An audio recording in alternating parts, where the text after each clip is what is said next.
Hey guys, welcome back to another video, the first video of 2015, and today I've got here the MXIII, which features the Amlogic 802. I still have it connected to my left monitor. I've been doing some tests while I've been editing the video, especially because this box here made me some doubts, especially on the benchmarks, not connecting the dots with the real world performance. So that made me a few questions here, and to be honest and try to share them with you, I did have to run a few more tests, especially on the gaming side of things, which were a bit more complicated, but that I will leave for the conclusion of the video. So meanwhile, enjoy the review, hope you like it, and at the end I will make a conclusion that hopefully will help you to decide if this is a device for you or not. Stay tuned, guys.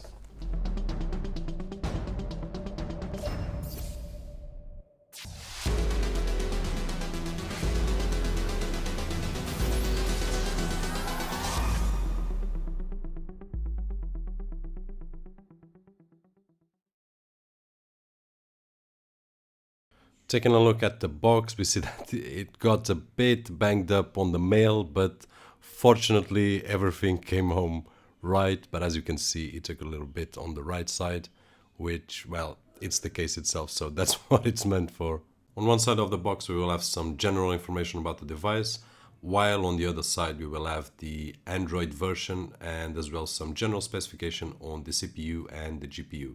Regarding the unboxing, once we open the case, we will find the main unit on top, involved by this protective plastic bag, if I can call it that. And as you can see, the main unit right there with the logo on top. We will find also on the top the IR remote control that we will take a look later on. Taking a closer look at the accessories inside the case, we will find a UK adapter, so it will be useful if you find yourself living in UK.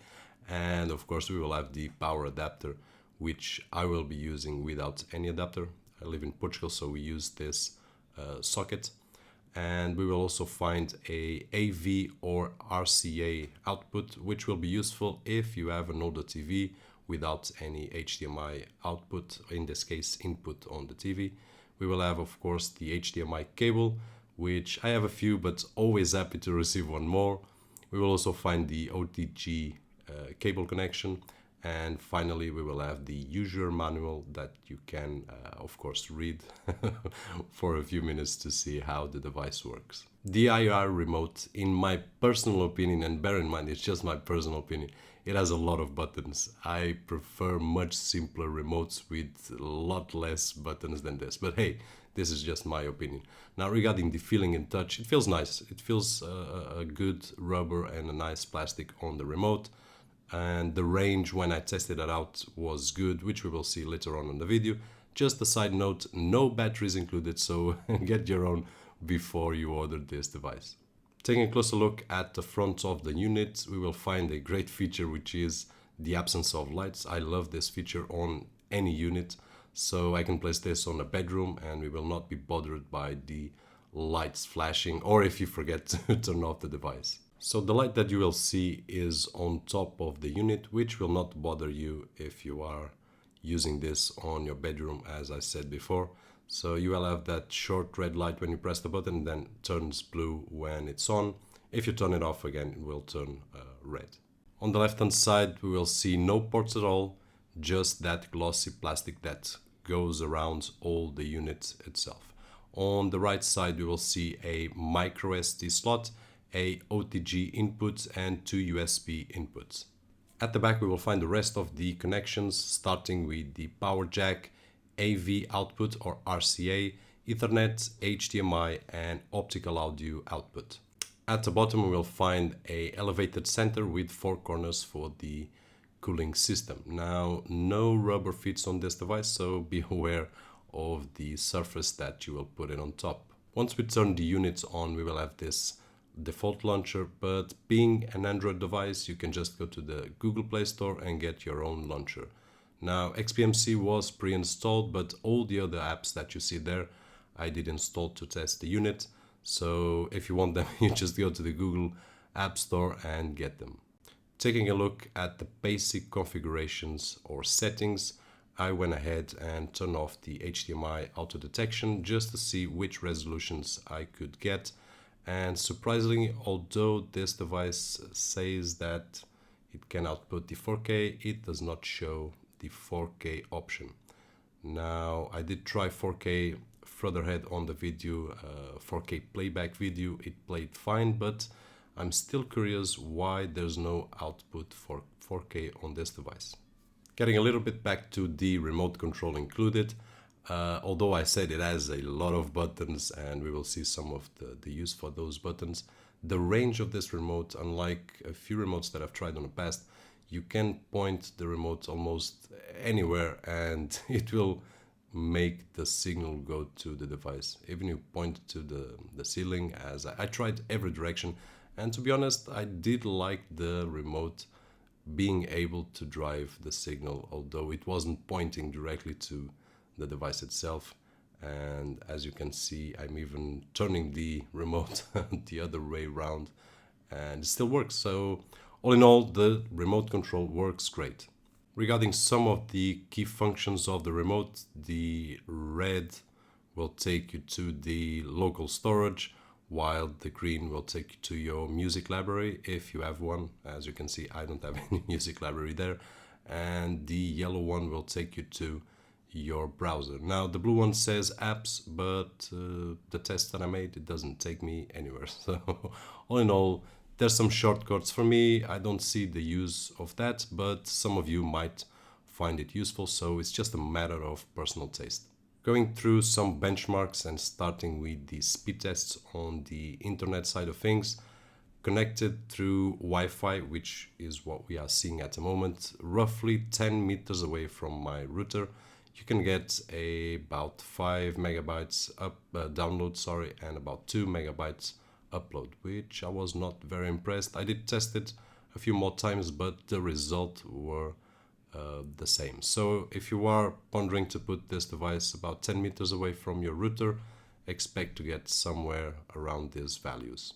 Connecting the device to my power line connection, I could get about 35 megabytes download and roughly 20 megabytes upload, which by the way, it's the maximum of my ESP. Now bear in mind that power line will decrease a little bit, so if you put this directly connected to your router or modem, you will get higher speeds. So these speeds you will be able to drive any kind of media streaming and you will have no hiccups at all, everything will play fine. Regarding Geekbench 3, we got a single score of 509 and a multi-core score of 1290, which actually is not bad for these kinds of devices. Now here you can compare with some other devices, but if you want to take a closer look, just go to Geekbench 3 browser and check around the values so you can compare it to other devices. Now on Antutu benchmark, we got a somewhat wacky result. As you may recall, 2 weeks ago I reviewed the unit that had the Amlogic 812 and the one that we are seeing here as the 802. So at least they should be somewhere equal values, and this one here is showing a unverified result of almost 40,000. Now I had everything alright, so I don't know how this unverified result came from. I'm not doubting from the manufacturer, but at the moment what I'm doing is having some more real world tests, and at the conclusion of the video, by then I will have, hopefully I will have that sorted out and I will give you some explanation. And this because when I was playing games, which we will see in a little bit, I saw some small glitches which didn't happen with the Amlogic 812. So this is somewhere a bit confusion yet. Hopefully at the end of the video on my conclusion I will have an answer for this. Now starting with the games Cars, which is one of my kids' favorite, I would like to show and share one of the glitches which you can see right about now. The frame just stopped, and this was not the only one. I did experience this, not much, but from time to time we would get some of these glitches. Now I'm trying another 2 games. One of them is Asphalt 8, just finished installed. I will have to try it out, which is a more demanding games. I will try that against the 812 and the 802 Amlogic. So by the end of this video review, on my conclusion, I hopefully will have an answer to me and that I will be able to share with you. Also tried the game Despicable Me, and no surprises here, just played fine, smooth, no glitches whatsoever. Everything was really nice as expected for this CPU and this GPU. Also tried Beach Buggy, and this one exactly the same, no glitches, played fine. I did try a few times just to, well, probably to game, but to have the excuse to play a game, but no, the experience was really great, which I was expecting for this CPU and GPU. And we have reached my favorite part of these kind of videos as usual, just because this is what I use these devices for. Mainly for this, not only, but mainly for this, for video playback and media streaming in general. And what we are seeing on the screen right now is the XBMC version pre-installed on this device. Nothing to be installed, just plug in, set up XBMC, and you are ready to go. And as you can see, on 180p resolution, just plays fine, no glitches, no problems whatsoever, coming from my NAS or network drive attached storage, and just playing fine. You can fast forward the times that you want and it will not glitch. Now, just tried, besides the 180p, also tried 4K, although we saw before it doesn't have a 4K resolution, but I have no way of testing that out just because I don't have a 4K TV. Nonetheless, I did try a 4K footage from the Lumix GH4 and it plays just as nice. As you can see on screen, everything is smooth, and even when we do the fast forward as we did with the 180p resolution footage, 4K just goes very smoothly, no problems whatsoever, as you can see on screen. I also installed Kodi, which is XBMC latest version with a different name, as you may know. And if you don't know, just browse around the web and you will see why it's now named Kodi. And just to say that it worked as fine as XBMC version or oldest version. And one thing that I would like to point out, as you know, my movies, my media is all on my NAS. So this is not just a thing that will play fine on this unit. You will have to make sure that your network connection will work great, because if it's not strong enough, you will not get these results that you are watching on screen. And as you can see, I just fast forward and it will play fine as it was something in a lower resolution. In this case, it's 180p. The same happens with 4K. So bear in mind, it's just not the unit itself, and any unit, not just this one, you will have to get a strong network connection so you will be able to get everything fluid without any glitches. Lastly, I wanted to see how this device is capable of mirroring device, and for that it has the Miracast pre-installed. But in my case, my favorite app to do this function is Airpin Pro, which is a paid app. You can find it on the Google Play Store and you can install it. Once you purchase it, about €4. Once you purchase it, you can install in all the devices that you have. So it's a great purchase, at least in my opinion it is. Starting the tests with my wife's iPad mini, which honestly, this is a feature that we don't use here at home. I found out that there is a bit of delay, but any tablet and any TV box, it doesn't matter the setup that you have, it will always have some kind of the delay. Now, the important thing is that if you want to stream a video, once you start the playback, it will play just fine, no glitches, no problems whatsoever. It just buffers for a while and then plays, and everything is great till the end. So you can just keep on working on your tablets, reading emails, browsing whatsoever, while your other members of the family are watching the TV. I also tested out with my iPhone, which in this case, just so you know, it's a iPhone 4S. I know a bit outdated, but for my communication needs at this moment is more than enough. And as you can see, the browsing experience is exactly the same as with the iPad. A little bit of delay as usual, but once you start playing back a video, in this case from YouTube, it will just play fine, while you can keep on working on your phone calls, messaging, apps, or anything that you like. I did test it out and had no problems whatsoever. If you watched my last video on a Android TV box, you know by now that this is one of my favorite applications now, being able to mirror the iMac or any Mac to this Android TV box or any other TV box. But this led me a bit disappointed if I compare it to the last unit that I reviewed. Hopefully you can see on the screen a little bit of lagging on the image. Now the sound was perfect, just the image had some glitches and some artifacts that sometimes made the video look a bit awkward, and to me honestly it was not 100% perfect. And I did try it with 2 live slideshows, 180p resolution, and as you can see on the second slideshow, it really lags a little bit. Now once again, the sound was perfect, just the image was not. So this for me was a bit of a disappointment, especially when you try a unit 2 weeks back and it played just perfect. This one is just not capable of doing this. Nonetheless, once you drop down the resolution to 720p, this does not happen. So all in all, if you are happy and if you are looking for something like this and able to play in 720, then you will be fine, no worries at all.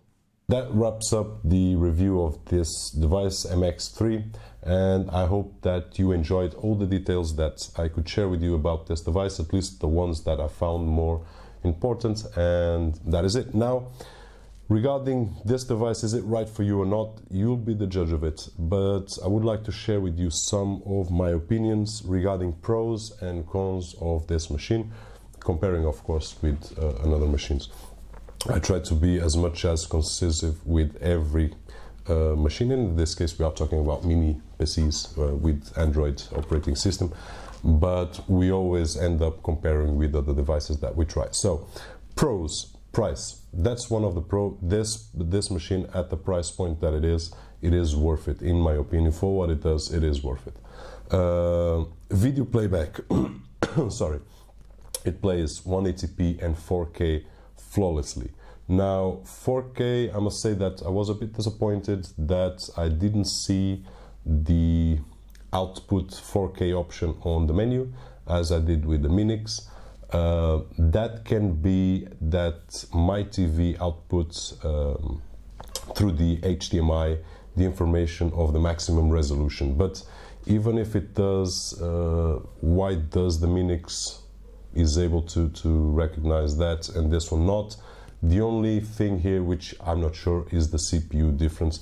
Maybe that CPU is capable of even recognizing the maximum of a TV 180p. It can scale to 4K and this one doesn't, but if any of you has information about that, share with the community, I would appreciate that. So that was a little of a con for me. Not that I have a 4K TV, so it doesn't matter, but for you guys that probably have, it will matter. Now, another pro is the lights.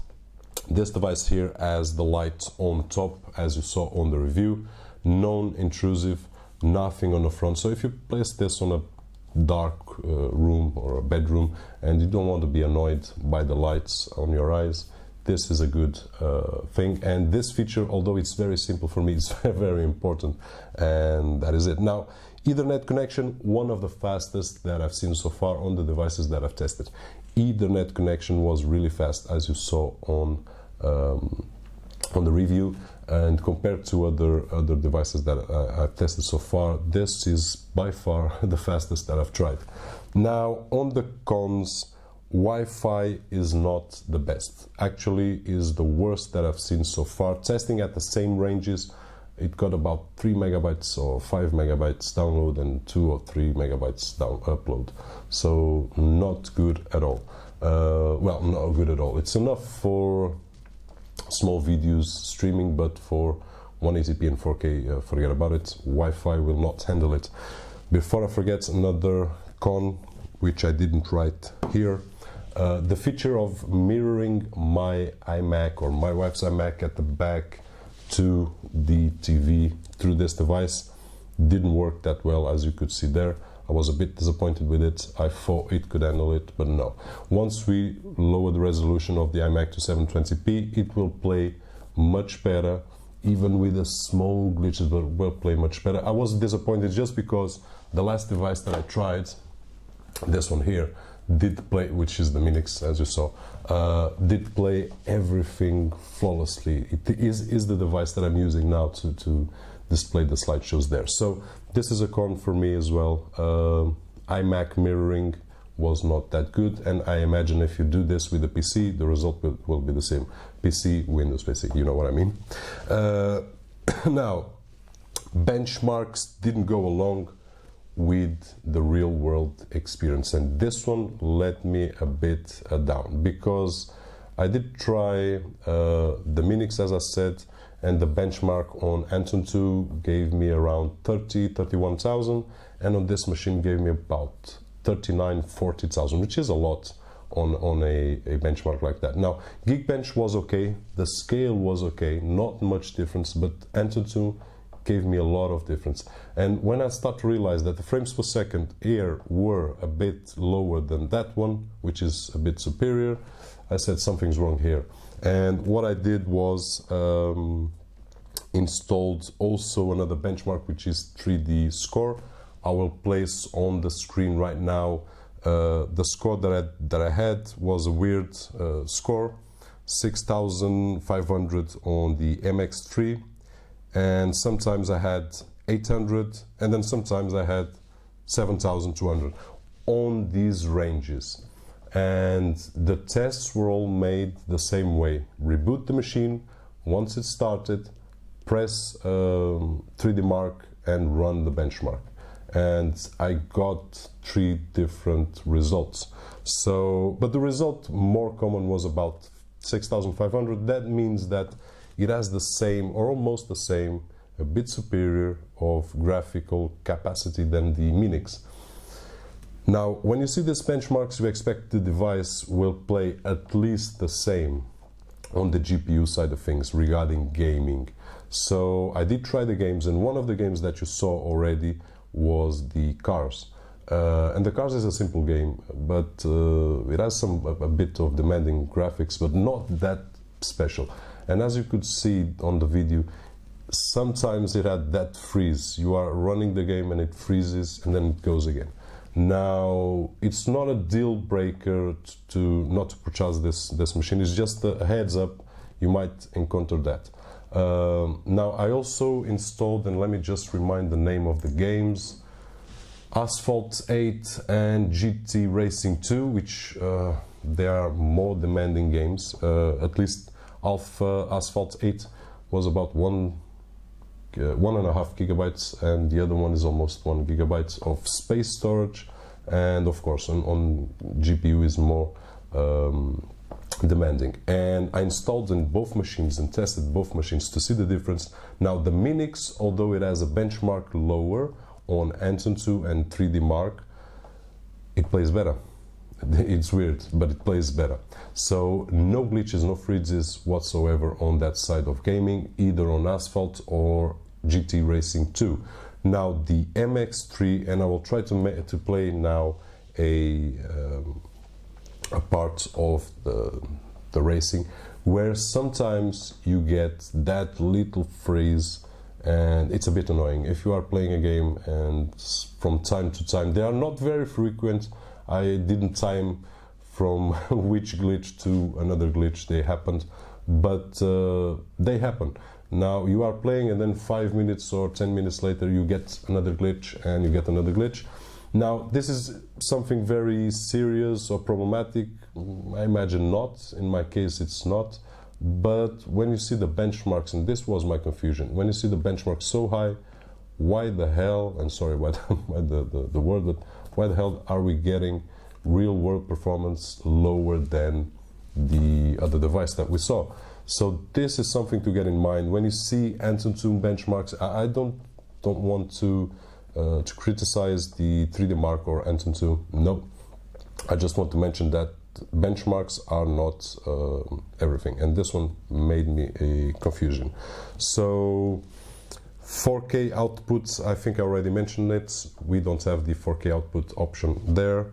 And these benchmarks and gaming can be a bit laggy on demanding games. So hopefully you could see that freezes, and that's something to have in mind.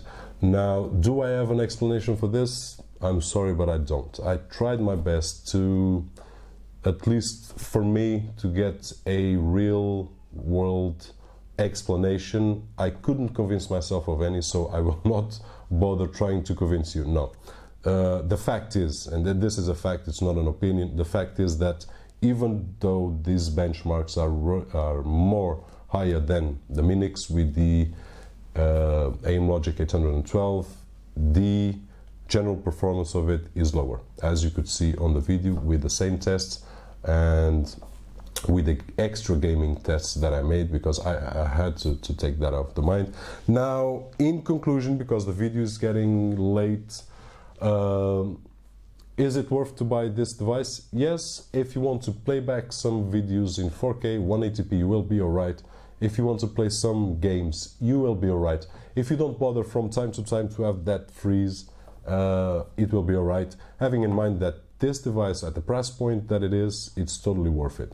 Now, it's just a matter of what do you need these devices for. If it's for that, then go ahead. If you want something more demanding, for me, if it was my main device, I wouldn't go with this one, just because one of the features, which is mirroring my wife's iMac to the living room, doesn't work the way that I want. So, all in all, a great device, a great price point, with a few cons that, well, it's what it is, it's facts, no opinions here. So guys, hope you enjoyed the review. Thumbs up if you did, leave any comments if you like to do so, and that will be it. Thanks for watching. My name is Roberto George, and bye bye. See you on the next one.